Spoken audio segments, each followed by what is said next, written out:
Urged residents to stay home ahead of the planned December 9th nationwide protest.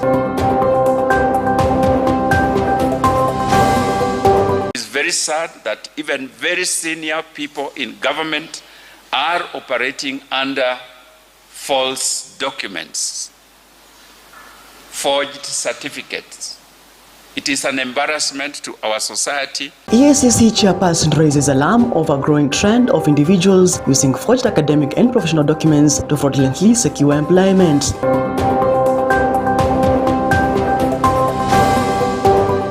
As I talk, after voting, I could not go home. After I was announced the winner, my family cannot access home. And we are here playing like, is it Gunism ni mchezo tu? Yesterday we buried a friend with a gun wound. Hiyo bunduki walimpiga nayo, sio ya polisi. Election stakeholders decry violence in by-elections, warning that failure to address electoral violence could jeopardize the credibility of the 2027 general election. And Equity Bank FC edged 3K FC 2-1 in a thrilling encounter that showcased determination, skill and tactical nous from both sides. Right, you're live across our social media platforms, that is on Facebook and as well as on YouTube, and you can as well send us your feedback through our SMS line, that is 23059. Now, EBN Prime Edition starts now. And to kickstart this particular program from across our borders, and authorities in Tanzania have advised residents to remain indoors and refrain from participating in a nationwide demonstration scheduled for tomorrow. Now, security officials in the country have prohibited the planned protest, citing concerns over public safety. Now, speaking on behalf of President Samia Suluhu, the Prime Minister clarified that only individuals performing essential duties or whose presence is required at work will be allowed to be outside. Now, the government's directives aim to maintain order and minimize potential unrest during the anticipated demonstrations. Nimewaita hapa kujaribu kutumia vyombo vyenu vya habari kuwaambia Watanzania maandamano hayo ni haramu, hayaruhusiwi. Serikali inawashauri wananchi wote ambao tarehe 9 Disemba 2025 hawatakuwa na dharura kuitumia siku hiyo kwa mapumziko, hivyo kusherehekea siku hiyo wakiwa nyumbani, isipokuwa kwa wale ambao majukumu yao ya kazi yanawataka kuwepo katika vituo vyao vya kazi kama ambavyo wataelekezwa na viongozi wao. Right, also the human rights activists here in the country have weighed into the matter, and human rights activists defenders have called on Tanzanian government to respect and safeguard the right to peaceful demonstrations, urging authorities not to undermine civil liberties. Now, speaking at the Kenya Human Rights Commission offices that is in Nairobi, the activists emphasized the need to protect participants expected in a planned peaceful procession scheduled for Tuesday. Now, they stressed that ensuring the safety of demonstrators is fundamental obligations of the government. Now, the activists also went further, demanding the resignation of President Samia Suluhu to pave the way for the establishment of a transitional government. They argued that such a move is necessary to restore confidence in democratic governance and facilitate political reforms in the country. More than 4,000 deaths, thousands injured, and thousands more dragged before courts on trumped-up charges. Families have been denied the dignity of burial, bodies have been disappeared, hospitals have been raided, medical workers are being threatened or abducted for treating the wounded. The targeting of religious orders, including allegations of rape and brutal intimidation, has deepened national trauma. The establishment of lopsided government-controlled commission into violence that is still going on is not an act of accountability. It is the architecture of a cover-up. There is no commitment to independence, impartiality, or truth-telling. Suluhu has already predetermined its findings by branding peaceful mobilization as manufactured unrest and framing citizens as threats to national security. As Kenyans and East Africans, we want to assure Tanzanians that we stand with them during this difficult time, and tomorrow We will be in solidarity. We will be with them in prayer and also in action. Down with Samia, down. Down. Down with Samia, down. Down. Watanzania waungane wasiungane. Waungane. Watanzania wasimamie haki zao wasisimame. Wasimame.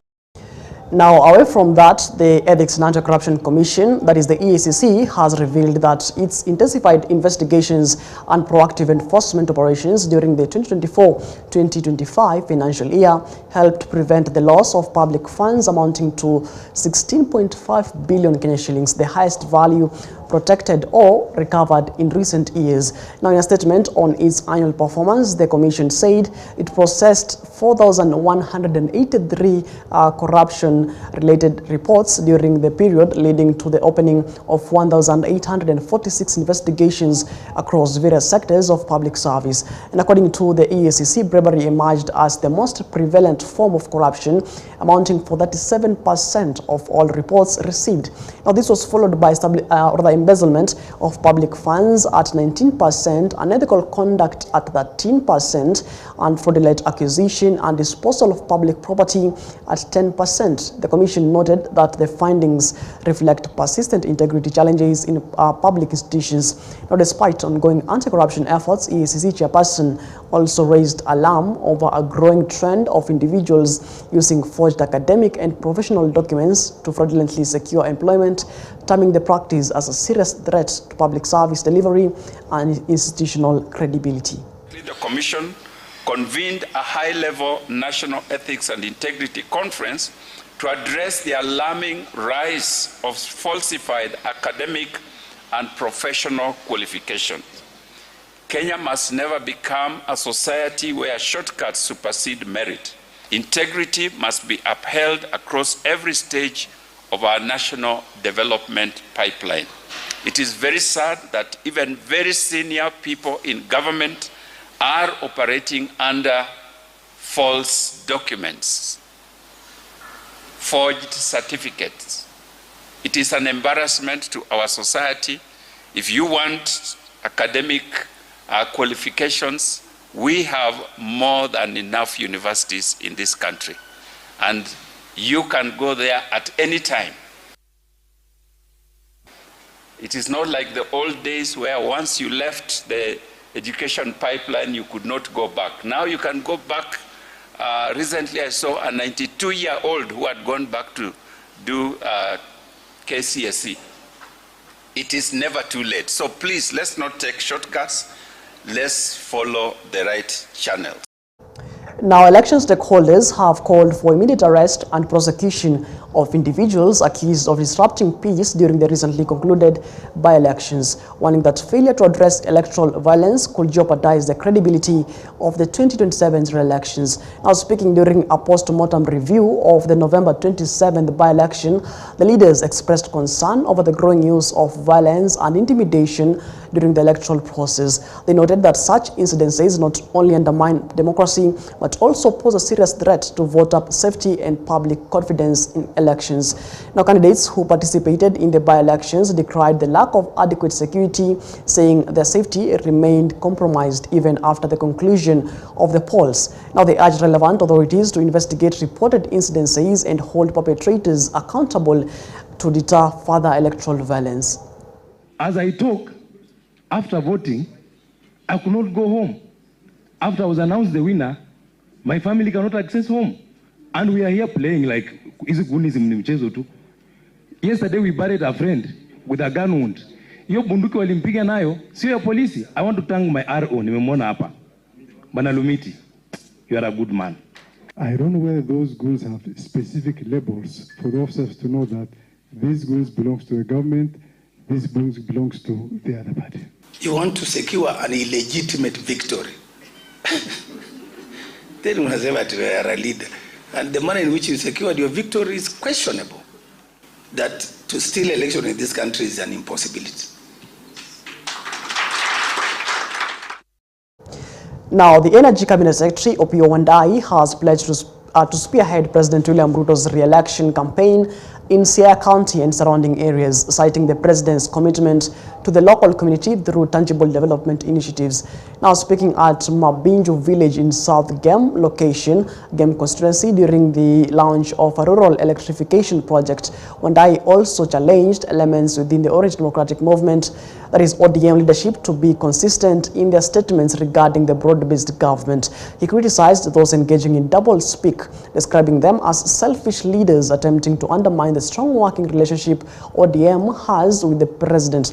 Now on development, Wandai highlighted that the government has allocated 2.2 billion Kenya shillings for rural electrification projects in Siaya County during the current financial year, with 250 million Kenya shillings set aside for Gem constituency alone, aimed at providing electricity to over 4,000 households. All right. Now, he further noted that the government has spent billions on other projects that ideally fall under county governments responsibly. If you want to run for president under ODM, please go ahead. What we are saying is that as a people, as the people from this region, as members of the Luo community, it is only logical that we support Ruto so that he gets his second term and he forms a government with our votes in it. So, we have had very many governments in this country since we got independence more than 60 years ago. We have also had very many presidents. Tumekuwa na serikali nyingi na vile vile tumekuwa na marais wengi sana tangu sisi wananchi wa Kenya tupate uhuru. Mheshimiwa Rais Ruto ndiye rais wa 5 wa nchi hii. Na kwa hakika Mheshimiwa Rais Ruto ndiye rais wa kwanza, kulingana na mimi, ndiye rais wa kwanza kutambua hawa Wajaluo kama Wakenya kamili. Niseme nisiseme? Nitoboe nisitoboe? Yeye ndiye rais wa kwanza kufanya uamuzi ya kwamba maendeleo yakitekelezwa nchi ya Kenya sehemu zote zishughulikiwe, ya kwamba nchi ya Kenya ikisonga mbele kimaendeleo lazima kila sehemu ijumishwe. Katika mpango yake maendeleo, Mheshimiwa Rais lazima mjue ya kwamba Siaya County iko ndani yake na Gem constituency iko ndani yake, na vile vile South Gem iko ndani yake. La muhimu, it is for the first time the national government has allocated substantial amount of money kwa hii county kwa mambo ya kusambaza stima. Kwa hivyo naelewa yale ambayo mimi nasema. Mimi sijawahi unga tu mtu mkono ovyo ovyo. Na siwezi. Nikisema Mheshimiwa Rais Ruto anastahili kuungwa mkono na jamii ya Wajaluo, nina hakika hiyo ndio njia safi. Na hiyo ndio barabara Mheshimiwa Rais alituonyesha kabla hage dunia. Ndio sababu naunga mkono huyo mbunge wenu. Right, now moving on to matters education, Julius Bitok has assured both primary and secondary school teachers that the government will offer them permanent employment starting from the next financial year.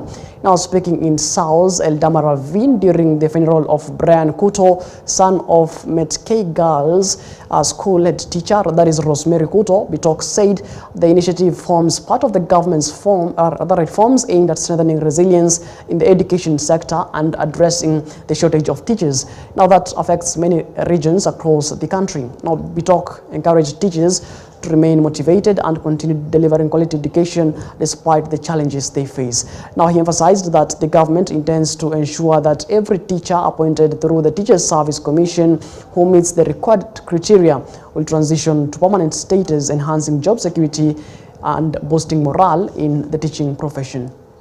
JSS teachers to be employed on permanent and pensionable is not a walk in the park. Sio kitu ya kusema kwa chukua hapa confirm. When you confirm there is notice, what do? Watu watakula nini bila hii? So what we are telling you, and I want to speak from point of authority, is allow us to look for money in supplementary to ensure that when they are promoted, they get salary. And when they are converted to permanent and pensionable, they have something on their table. We believe with your guidance and your presence in that education committee, you will do something for us. So we are saying as teachers, we shall come January, we shall not go back to class without teachers being confirmed. Nataka kuambia walimu wa JSS, Mheshimiwa Rais amesikia malilio yenu, amewasikia sana, na nataka kuhakikishia kwamba ametuambia kwamba tujipange, tuhakikishe kwamba in the next financial year tuweze kuweka budget ili watu wetu wa JSS walimu waweze kuwa confirmed. Right, moving on, Chief of Staff and Head of Public Service Felix Kosgei has called on Cabinet Secretaries, agency heads and leaders of government institutions to fully implement and complete all development projects by 2026 in line with the promises made by Kenya's first government. Now, speaking during a public service function in Kisumu, Kosgei emphasized that each department and institution must clearly outline what remains to be done to ensure the timely completion of ongoing projects. Now, he stressed that government actions in service delivery and project implementation must be visible and impactful to all Kenyans. 2026 cannot be a year of launching new initiatives. Instead, it must be a year of completion, consolidation, and laser-focused execution. We must finalize the commitments we made in 2022 and deliver them with clarity, discipline, and transparency. 2026 must be the year we close every gap. We expect every institution to develop an honest and accurate scorecard. We are all aware that our fiscal space remains tight, and this reality must guide every decision we make in the public service. The demands on government continue to grow even as resources remain constrained, requiring us to demonstrate greater discipline, sharper prioritization, and unwavering value for money principles. We must ensure that every shilling spent delivers measurable impact. This calls for eliminating wastage, curbing non-essential expenditure, strengthening cost controls, and directing our limited resources toward programs that directly improve service delivery and the lives of Kenyans. In a constrained fiscal environment, efficiency is not merely desirable. Now, the Kenya Bureau of Standards, that is KEBS, has acquired new equipment and facilities worth 67 million Kenya shillings through a collaboration with the British Embassy and Trademark Africa, aimed at enhancing the country's product quality assurance. Now, speaking to journalists, KEBS Director General Esther Mangari, alongside officials from the British Embassy and Trademark Africa, highlighted that the new resources will significantly reduce testing time. Now, this, she noted, will help minimize the rejection of Kenyan products in international markets and strengthen food safety and product certification. Our partners, the United Kingdom, International Development, and the Trademark Africa, you have witnessed the number of equipment they have given us to help in terms of efficiency, in the way we carry out tests within our labs, in order to be able to access different markets, in order to be able to serve our clients out there. To be competitive globally in agricultural and food markets, it needs compliance, it needs policy, and it needs high standard quality infrastructure and testing. The equipment, which is the near-infrared spectrophotometer, is a technique that is above the primary methods, where primary methods involve digestions, involve extractions, but with the NIRs, with the spectra, is able to cut down the digestion. All right, moving on, Kenya is intensifying efforts to strengthen resources and support for women engaged in campaigns for peace, security, and climate change adaptation. Now, speaking at an event in Nairobi, Susan Nakumicha, Kenya's permanent representative for the UN Habitat, highlighted that women from lower socio-economic backgrounds have been disproportionately affected by adverse climate conditions, underscoring the urgent need for targeted assistance. Nakumicha noted that the government, in collaboration with the development partners, is expanding empowerment programs for women. This initiative includes funding for community projects, disaster preparedness, training, and ensuring women's inclusion in key decision-making platforms on security and peace. Karibu milioni 52, karibu about 50 million Kenyans. Nusu ya hawa wa Kenya milioni 52 ni kina mama. Kwa hivyo kama kunaweza kuwa na maendeleo ambayo yatapeleka Kenya mbele, lazima kina mama wawe kwenye mstari wa mbele na wahusishwe katika hiyo maendeleo. Na vile tumemsikiza Mama Jennifer vile ameongea, it is clear that the climate crisis extends far beyond environment. It is a development dilemma. It is a peace and security risk, unmistakably a gender challenge. Tunajiulizanga kila siku, amani ni nini? Amani ni nani? Tukajua kwamba amani inatokana na wewe. Amani inatokana na wewe. Yale yote ambayo tunaipitia haina maana, lakini tuone amani ikienda mbele. Maana amani yangu kama mama, tulikuja kugundua kwamba wamama wakikubali amani atawezekana. Most of these conflicts are natural resource based induced, and that brings in the issue of environmental management. How is environmental management causing or helping to restore peace? And that is why it's important for us that even as we look at 25 years later and looking up ahead, what is there for the women, peace and security agenda? How is it working with the UNEA, with the issues of environmental?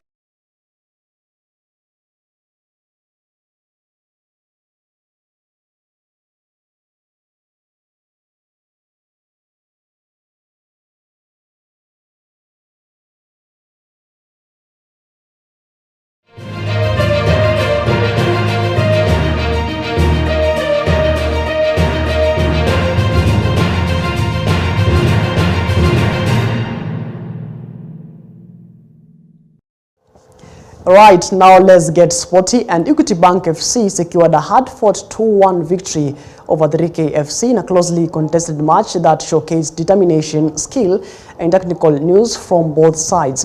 Now the match, which drew a spirited crowd, saw Equity Bank FC take the upper hand through disciplined play and key individual performances. Rashid Moyo was instrumental for the Equity Bank, creating opportunities and leading attacks that ultimately contributed to his team's success. Now the EACC FC, under the guidance of coach Francis Chege, fought with striker Otieno making notable attempts to level the score. Now, despite their efforts, the team fell short as Equity Bank's defense and strategy orchestrated by coach John Benzo held firm. In the tight, wachezaji wajezoea kucheza 3 games in a week, so pia schedule imekuwa tight, but tumekuwa na good rotation kwa squad and players have done well, so tunajaribu kutukukopa na vile kuko. Tumekuwa the better side today. Tumekuwa unlucky to lose the game, so I'm very happy with the depth that we have and the players that we have. We just keep on pushing, keep on moving, keep on improving every day. It is a marathon. It's all about improving in months and weeks so that we give ourselves a chance to promote. Two things. Ya kwanza ni the tactical approach ya the matches. We are fortunate to be having I would say access to how our opponents play.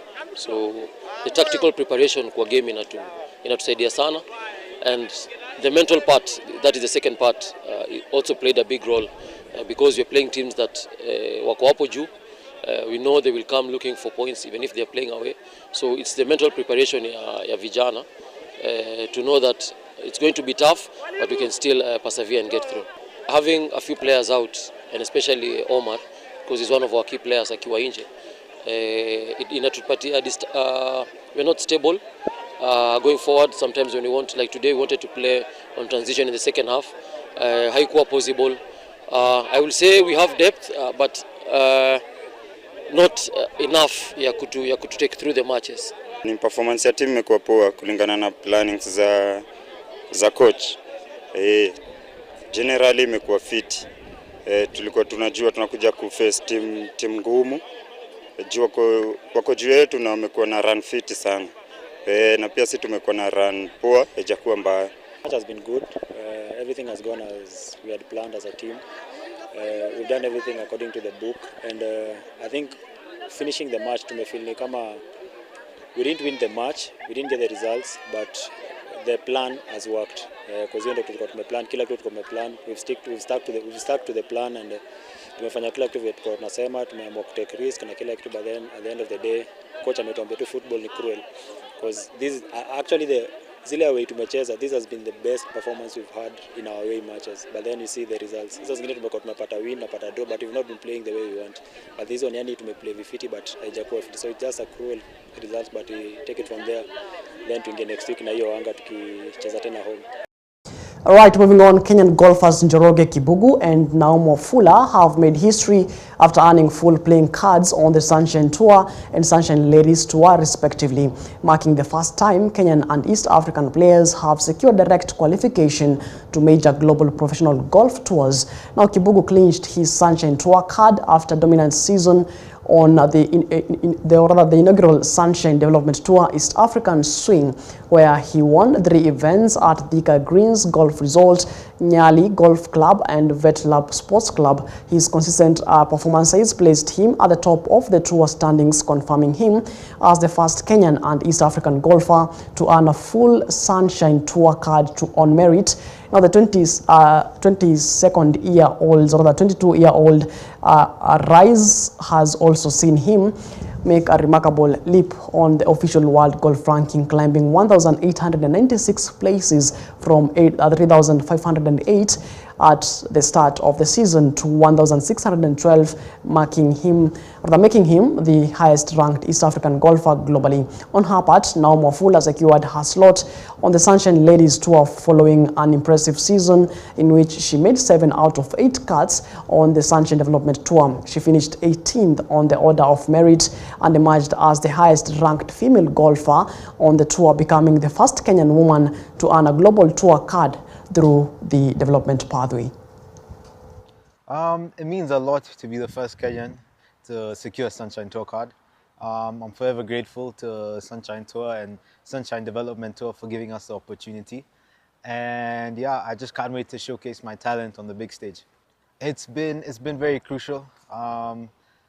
In fact, it's been our only way to get to a global tour as of now, apart from Kenya Open. So it's been very important, and it's given us a leadway into like the big tours. It means that it's possible to make it to the big leagues, especially for juniors who are coming up. There's a tour to look up to, and yeah, it's all to play for now. My expectations on the main tour is keeping my card for full season, a few top 10s. If I can sneak in a win, I'll be very happy, and just gaining all the knowledge I can. I've played there before, and I think I can do a lot better than I did last time. Expectations for my career, I'm 22 right now. I don't have a time limit, but I hope to be on PGA Tour or Live or Asia Tour, and just somewhere up there. For me to be the first female Kenyan to ever get a global tour card through the Sunshine Development Tour that we've been playing. Now I got a card for the Sunshine Ladies Tour in South Africa. That is so amazing. It's always been my dream to play on tour. And when I received this news, it was my first time ever to cry tears of joy. I am so grateful to the Sunshine Development Tour, East Africa Swing, and all the event organizers, the sponsors, for putting up these tours. That's why we could participate at high competition right here at home in Kenya.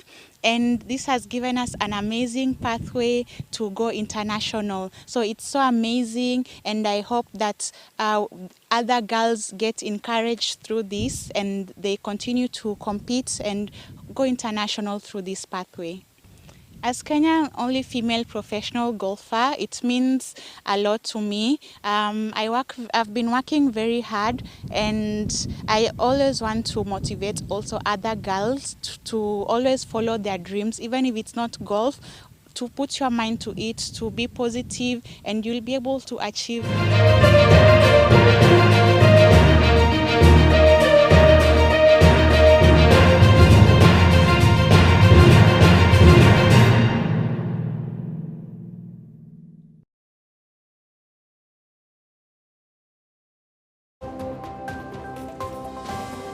Right, that particular story wraps up our program here on EBN Prime Edition. It is exactly that 2 minutes past the top of the hour. Many thanks, of course, keeping us company until this particular minute. I was joined by Laura Mondi on the sign language interpretation. My name is Martin Macharia. Do have yourself a lovely night. And of course, let's do this again when God says we do.